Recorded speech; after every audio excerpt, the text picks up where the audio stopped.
Bonjour, je m'appelle Ousmane Sekdam, directeur du centre hospitalier régional Amadou Tidiane Ba de Sédhiou. Oui, peut-être un peu commencer par expliquer que cet hôpital fait partie des quatre hôpitaux, quatre nouveaux hôpitaux qui ont été construits par l'État du Sénégal à Kaffrine, à Kédougou, à Touba et à Sédhiou. Donc ici à Sédhiou, avant il y avait un établissement public de niveau 1 qui avait un plateau technique qui n'était pas du tout relevé. Il n'y avait pas beaucoup de spécialités. Et avec l'érection de Sédhiou en région, donc l'État a initié le projet de doter cette nouvelle région d'un hôpital régional. Donc, c'est l'hôpital qui est inauguré aujourd'hui par le chef de l'État, le centre hospitalier régional Amadou Tidiane Ba, qui est un établissement public de niveau 2. L'établissement compte 13 services. Il y a des services médicaux, des services chirurgicaux et des services médico-techniques. Donc, avant, au niveau de l'EPS1, il y avait le service de maternité gynéco, de chirurgie et de médecine. Donc, avec cet établissement-là, nous avons des nouveaux services qui sont venus, comme le service de l'ORL, de l'ophtalmologie, la cardiologie, la néonatologie, la réanimation, l'imagerie médicale, un service d'accueil des urgences fonctionnelles 24 heures sur 24 et 7 jours sur 7, et un laboratoire avec plusieurs spécialités. Donc l'hôpital a été réceptionné le 12 août 2021 et nous avons démarré les activités le 16 septembre 2021. Donc l'ouverture s'est faite de manière progressive. Donc nous avons commencé par transférer les services qui existaient déjà au niveau de l'EPS1. Tous les services transférés, après on a fermé l'EPS1 et ensuite nous avons ouvert les nouveaux services. Donc les spécialités qui n'existaient pas ici. Donc pratiquement sur une année, nous avons ouvert service après service. Et au niveau des services aussi, nous avons constaté que la fréquentation augmente progressivement. Dès que nous avons ouvert, peut-être les populations ne connaissaient pas trop. Bon, nous avons fait de la communication, nous avons fait organisé des journées de consultation gratuites, nous avons organisé des campagnes de cataracte, donc pour un peu amener la population à connaître cette structure. Donc aujourd'hui, on se rend compte que la fréquentation de l'hôpital est en train d'augmenter progressivement.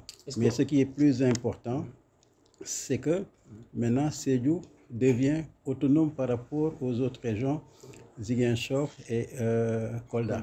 Donc avant, on faisait beaucoup d'évacuations vers Kolda, des évacuations qui étaient liées à la néonatologie, des évacuations qui étaient liées à la réanimation.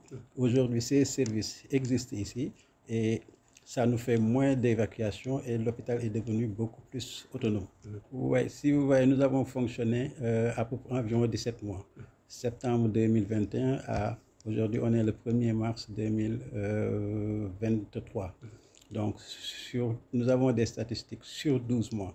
Et sur 12 mois, nous avons constaté que nous avons environ reçu 12 000 patients. 12 000 patients, nous avons hospitalisé autour de 4 500 patients. En plus de ça, au niveau du bloc opératoire, c'est environ 950 actes opératoires qui ont été réalisés. Au niveau du laboratoire, c'est près de 20 000 examens qui ont été faits.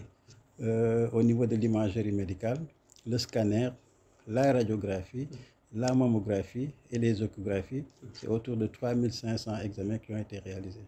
Donc, sur les 16 services que compte l'établissement, nous avons déjà ouvert les 13 services.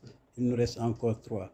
Maintenant, les 13 services qui ont été ouverts, nous les avons ouverts au fur et à mesure que le personnel nous était affecté. Pour la plupart, c'est du personnel qui a été affecté par le ministère de la Santé, des fonctionnaires et des contractuels ISMEA. Maintenant, pour les services restants, il y a déjà le service de médecine qui va bientôt ouvrir parce que le médecin est déjà affecté. Donc, nous allons compléter par les paramédicaux. Parce que souvent, les régions sont confrontées à des spécialistes, souvent en matière de santé. Oui, au début, c'était comme ça. Et j'ai dit que l'hôpital a été ouvert progressivement au fur et à mesure que les spécialistes ont été affectés. Donc, ils sont venus au début avec le PS1. Il n'y avait que 5 médecins. Aujourd'hui, nous sommes à 19 médecins. C'est pour dire que les spécialistes sont en train de venir.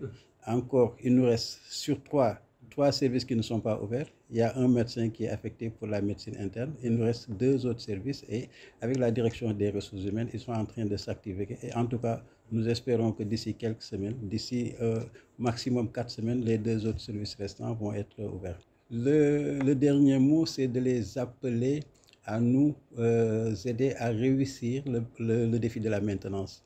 L'hôpital, comme tout le monde le dit, c'est un joyau, mais un joyau qu'il faudra maintenir comme ça pendant des années et des années. Il faudrait que l'hôpital puisse servir, ce n'est pas pour la génération d'aujourd'hui, mais un hôpital, il est construit pour plusieurs générations. Donc nous avons l'obligation d'entretenir cet hôpital pour que ceux qui viendront dans 10 ans, dans 20 ans, puissent continuer à utiliser cet établissement. Et ce travail-là, ce n'est pas le travail d'un directeur, ce n'est pas le travail d'un service technique de maintenance, c'est tout le monde qui doit s'y mettre. Chaque agent qui utilise un appareil a une responsabilité par rapport à cet appareil-là.